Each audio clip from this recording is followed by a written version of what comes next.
Welcome to Talentwise, the definitive podcast for CXOs, human resource and learning and development leaders. This show comes to you from thought leaders who talk about human capital development in today's organization. How to engage and empower today's employee to be effective, competitive, and relevant. Stay with us for an exciting conversation with our guest and learn how to future-proof your team. I'm your host Shubhanjan, founder of Knowledge Bridge. Our guest today is Bhavani Singh Shekhawat, CEO, UK Europe of the Akshay Patra Foundation, the world's largest and perhaps the most celebrated school meals program, currently serving over 1.6 million children every day. Of course, I think more and more employees are looking at a portfolio of work in their lives. And increasingly, they're also looking for that portfolio on a daily basis. So it's not over a period of time that for the first 20 years of my life, I'll do this. For the next 20 years of my life, I'll do this. And for the next X number of years. No, it's not how they chunk their portfolio. People are looking for increasingly diverse and fulfilling experiences on a daily basis. People are finding more than one way of fulfilling their lives. So they might want to make money in 3 different ways in a day.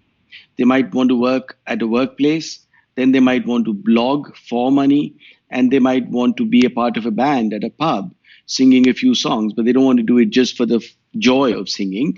They also want to make money doing that. So people are having portfolio careers. They're trying to do more than one thing because they want different kinds of pleasures and outcomes in their lives, which in totality make them feel a lot better about their lives than leading a unidimensional life.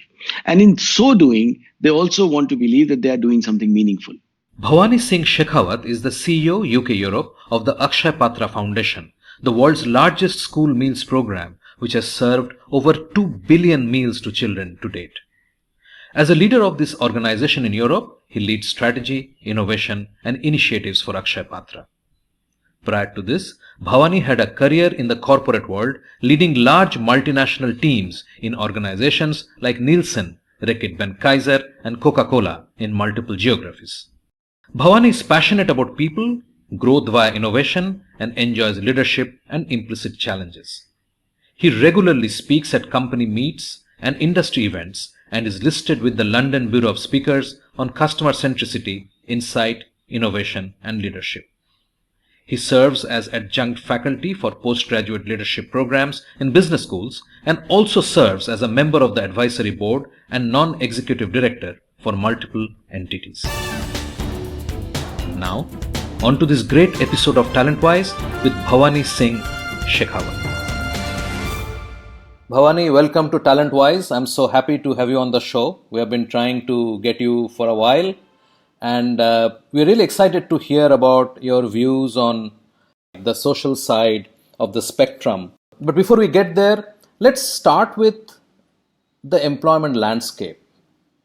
What do you think is working and what is not in terms of closing the loop between education and employment? Well, first of all, thank you, Shubhanjan, for inviting me to this podcast. I think it's a brilliant set of agenda items, topics that you are bringing to bear. So I'm really pleased and honored to be here.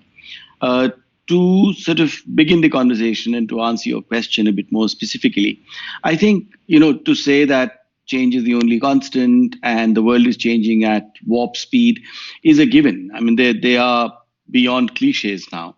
But clearly, the overall landscape is of a nature where we must pay a far more attention to what we put into that landscape than what we have been doing of late. So clearly, there are gaps like never before.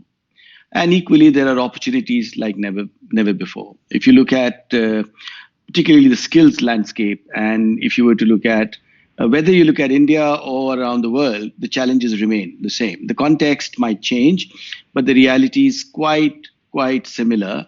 The gravity and the contours might change a little bit.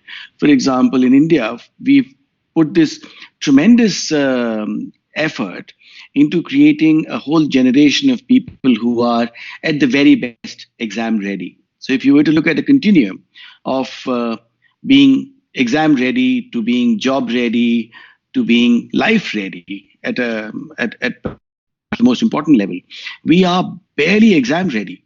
However, what we are doing about it is quite pathetic. And to me, that is the more perplexing part.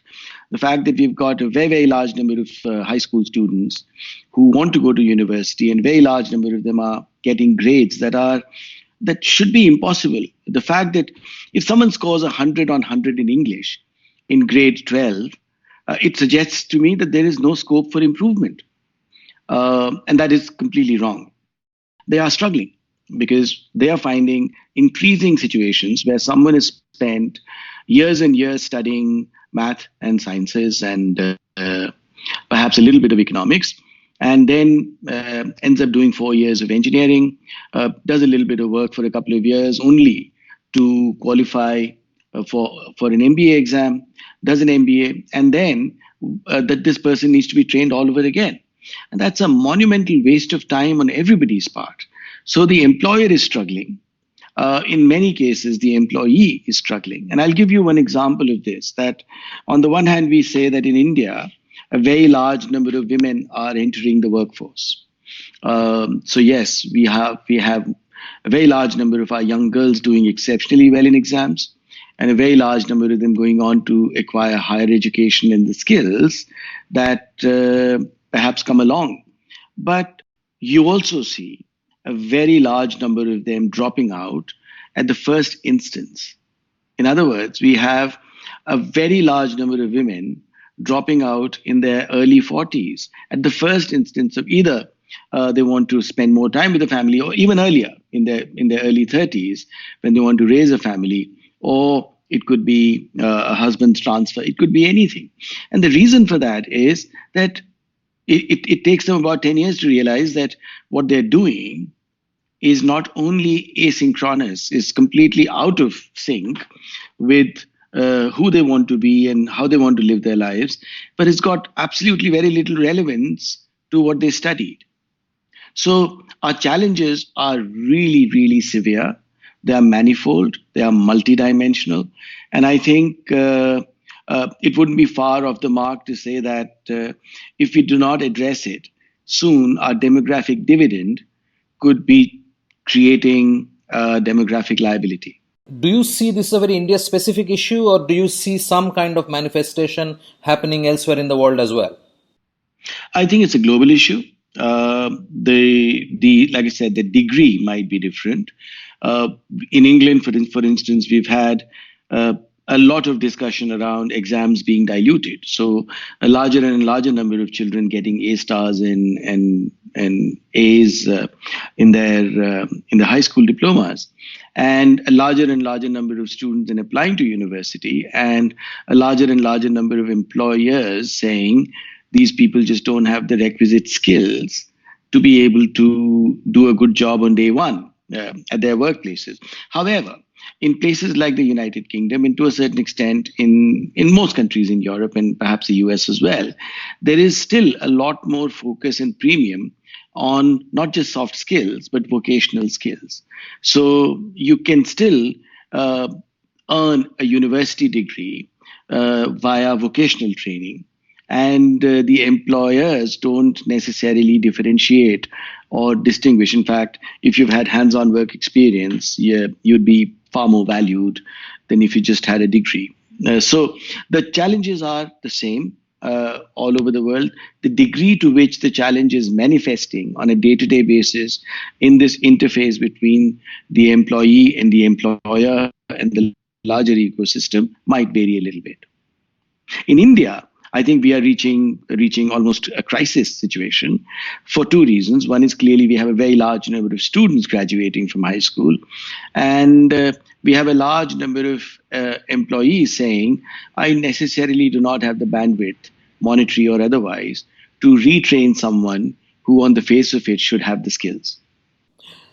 It's a very tempting scenario to get into that discussion as to what's failing in the education system. But we'll refrain from that and stay focused on on our topic at hand, and I would like to know that with the extremely varied experiences that you have had in the corporate world globally, do you see the challenges changing? Did you see any significant shift there? I think there are a few very, very dramatic shifts. One of the shifts I've alluded to just a while ago, and that was that a few years ago, employers would place a premium on their ability to train and nurture talent. Today, they do not have that bandwidth. They are finding it even more difficult than yesterday to be able to allocate time and resources to reskill a person. The second thing is more and more businesses are now not being differentiated on what they do, but they are being differentiated on how and why they do it. So attitude becomes really, really important. And employers are now finding the not just the rationale and the reason, but almost an urgency to hire for attitude and then train for skill. Because they cannot do both. They cannot reskill as well as instill attitude that is conducive to their environment. It is also because the environment has shifted dramatically, right? 20 years back, you were still sort of in a continuum of the industrial era. But over the last 20 years, things have shifted, things have morphed in ways that none of the managers or the leaderships were exposed to. Exactly. And three things are happening. One is we have shorter and shorter business cycles. So, like we have shorter and shorter news cycles, we have shorter and shorter business cycles. So companies, organizations, businesses have to be constantly on the guard because they could become obsolete tomorrow. That's one. Secondly, we have a tremendous sort of awareness amongst the workforce of the opportunities that are available or that might be available to them. So loyalty from an employee's point of view isn't what it used to be. And the third thing is for both the employee and the employer, their needs are far more dynamic, or the manner in which those needs are becoming apparent on a daily basis is far more dynamic. So if you joined an organization or if you hired a person for a particular reason, if that reason doesn't stay relevant alongside the need for the other person to fulfill that role or that responsibility is not as relevant, things quite change dramatically. So we are living in a very, very interesting time where business cycles are getting shorter. The needs and dynamics of the workplace are changing, and the needs and dynamics of the individual are changing in a world where they have far more information of the world around them at a speed and in a magnitude that wasn't possible just a few months ago. And therefore, with these three forces at play, we are facing a very, very interesting conundrum of the skills and the attitude that is required in the workplace. So there's a far bigger premium on attitude today than on skill. But what truly, truly is also important and becoming far more distinctly sort of clear is the need for the right attitude at workplace. Let's take a quick break. When we come back, we will explore the challenges for the social sector, which according to Bhavani are much larger, and how resources are increasingly finding other outlets, making it a double-edged sword. You are listening to a Show How To audio original. Podcasting is one of the fastest growing content marketing avenues today. We can help you exploit this largely untapped marketing opportunity. We can craft your audio strategy and leverage the wide reach and easy streaming capability that smartphone penetration provides. It is powerful and personal. Talk to us to find out how podcasting can help you build your brand and reach out to target audiences. Welcome back. Before the break, Bhavani touched upon the challenges that are multiplying for the social sector and how dwindling access to resources are compounding the problem.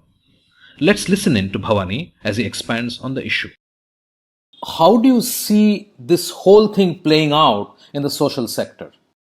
So I think the social sector has got its other challenges, where talent is at a huge premium, and our problems are continuing to get bigger and bigger and bigger. So we have in the social sector far bigger problems to solve than yesterday, and have access to far fewer resources than yesterday, because the resource that we try to access has got far more opportunities outside of the social sector. So having said that, we are now also beginning to see a generation of young people who are hugely attracted to the social sector because, like I said, their attitude is about making a difference. And somewhere down the road, they might realize that, look, maybe they have the skills, maybe they don't have the skills, but they do not really want to spend all their time coding in front of a computer. They truly want to solve a problem, and they want to get hands-on in solving that problem. So in the social sector, the problem is as severe, perhaps even more, because just the nature of the sector is such. So there is this discussion we have been having, and one of the thoughts that came out is that as we look at increasingly people working independently, sort of the manifestation of the gig economy, if you please, employees are going to move from challenge to challenge. So, which means they will also sort of seamlessly move between the social and the corporate sector. Do you see that happening? Of course, I think more and more employees are looking at a portfolio of work in their lives. And increasingly, they're also looking for that portfolio on a daily basis. So it's not over a period of time that for the first 20 years of my life, I'll do this. For the next 20 years of my life, I'll do this. And for the next X number of years. No, it's not how they chunk their portfolio. People are looking for increasingly diverse and fulfilling experiences on a daily basis. For example, we do see in England where certain organizations are allocating up to 20% of an employee's hours towards doing what they choose to please. So if an employee says, I want to spend a fifth of my time really helping an NGO or a charity do better, employees are encouraging that. So it's no longer, it's not just gigs. I think it's a portfolio of experiences that people are now demanding and craving in their daily lives. Yeah, right. So when I refer to the gig economy, it's also one of the manifestations of the gig economy is that people are not necessarily working only for money, which means they're not trying to sort of climb the corporate ladder, but they're actually trying to do things that are more fulfilling, and thereby working on specific projects which give money for a certain amount of time and doing things that they like to do for the rest of the time. So that was really the part I was referring to. But I think it's a bit of both. I think it's not just either or. I don't think it's either making money or having a fulfilling life. People are finding more than one way of fulfilling their lives. So they might want to make money in 3 different ways in a day. They might want to work at a workplace, then they might want to blog for money, and they might want to be a part of a band at a pub singing a few songs, but they don't want to do it just for the joy of singing. Right. They also want to make money doing that. So the proportionality of input and output might vary, but people are having portfolio careers. They're trying to do more than one thing because they want different kinds of pleasures and outcomes in their lives, which in totality make them feel a lot better about their lives than leading a unidimensional life. And in so doing, they also want to believe that they are doing something meaningful. This is such an interesting word you used, portfolio careers. That's an interesting one. We have to latch on to that at some other point. So that brings me back to the challenges of future proofing your team. So if you straddle both the corporate and the social world, what do you think should be the focus for organizations to ensure that their teams are actually ready for the future? I think organizations have to do a lot more, both with systems, people, and processes. They definitely need to have a far more systemic overhaul of how to hire. It's been said before that you must hire for attitude and train for skill, but employees have to now find smarter ways of hiring for attitude. and I think this problem is far more severe in India, where to do a job, you have to demonstrate the experience of having done that job before. And in the West, we are beginning to find a lot more sort of contrarian evidence to this, that when you bring people from a completely diverse set of industries and put them into a very different industry, the whole industry benefits and the person benefits too. I think we need to do a lot more of that in India. When you do that, you're clearly hiring for attitude, not necessarily domain knowledge. Absolutely. Or that skill. The second thing is they need to do a lot more with people. I think empathy needs to come back into the workplace. Hierarchy needs to be remodified in the workplace. So a challenge to hierarchy is not just having open plan offices and trying to separate out physical proximities from hierarchical distances.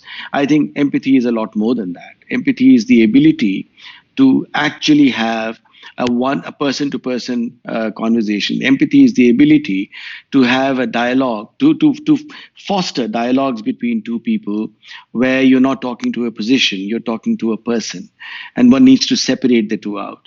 So organizations need to invest not just in that skill with their HR teams and their L&D teams. I think they need to invest that skill in every single person. And if the educational system is not doing that, it then becomes incumbent on the organization to really put a premium to the skills of empathy. Otherwise, we continue to have problems of gender issues.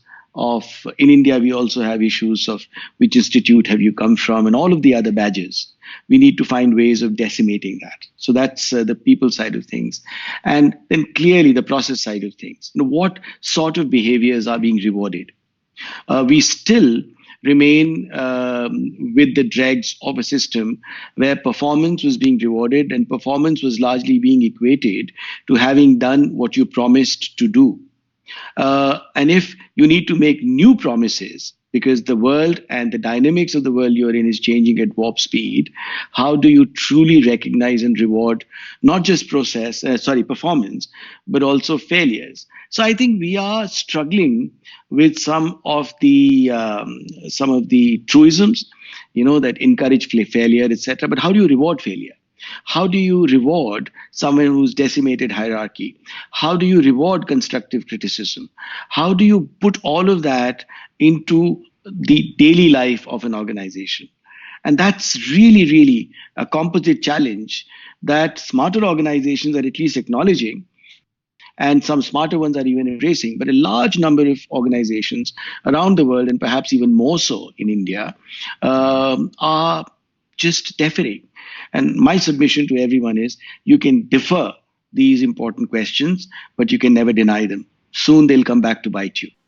I was reading this book by Hans Rosling, Factfulness, and he was talking of how our perceptions, which we all believe to be true, are shaped by where we grew up and the schools we went to, and the teachers who taught us things they learned 30 years previous to us going to college or school, right? So essentially we are carrying knowledge which is like 40 years old and we believe them to be true. Why I mention this is because one of the things that come to my mind as you are explaining this whole conundrum is that one of the most critical things is to retrain our leadership because they are seeped in the past. And unless they are tuned into the future, there is no way they can manage the millennials who are sort of tuned just by the virtue of being born in this time and era. Right. And I would really start by reorienting them, because unless and until you reorient them, you cannot really train them. You train a dog, you train animals, but for them to do what you think they should be doing. Correct. I think we need to reorient the leadership to a world where they need help. And we need to reorient them in a way which tells them that if your rewards and remunerations are so linked to the performance of the team, how should you express that gratitude? And that gratitude is not just expressed in an annual AGM or through a leadership note. How do you express gratitude? Because if you begin to express gratitude, empathy will come about in an organization. So, how do you reorient the leadership to first believe that they need to be grateful for the roles that they have been endowed with, but equally they need to find very, very authentic and very, very real and very, very meaningful, but most importantly, very, very everyday expressions of that gratitude. And then, in so doing, take the organization to another level. I think you need evangelism. You need evangelism back into leadership. And it doesn't surprise me that someone like Paul Polman, who led Unilever through this amazing transformation, actually wanted to be a priest or was a deep man of faith. I think you need to really bring back, I'm not saying leadership needs to go back to religion or any form of organized worship. I'm trying to say is the leadership needs to reorient themselves into not a world of power and privilege, but a world of gratitude and empathy. Talentwise is brought to you by Knowledge Bridge. We produce customized and multilingual visual training content. We have worked on complex processes, products, and skills development for large blue chip brands such as Tata Motors, Mahindra First Choice, Homelane, Epson, Toyota, Citibank, and Consol Neowatt, serving diverse industries.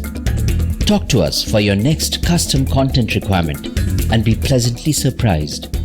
Call us on 99021 631 32. What a wonderful note to bring this chat to a close. Bhavani, thank you so much. I really appreciate you taking the time, joining us from London, and I hope to talk to you again soon.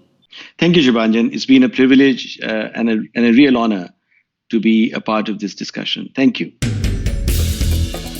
Thank you for being with us today on Talentwise. We hope we helped you focus on some actionable ideas today. It was certainly enlightening for us. We hope to see you again on our next episode. If you liked what you heard, subscribe to the show in your favorite podcast platforms like iTunes, Google Play, Spotify, or wherever else you get your podcasts from, and give us a rating while you're at it. Thank you in advance. This Show How to Original podcast is produced for Knowledge Bridge, the multilingual visual training platform and custom training content creators, by Show How to Audio. Hosted by Shubhanjan Sarkar and produced by Rajiv Aditya. See you next time.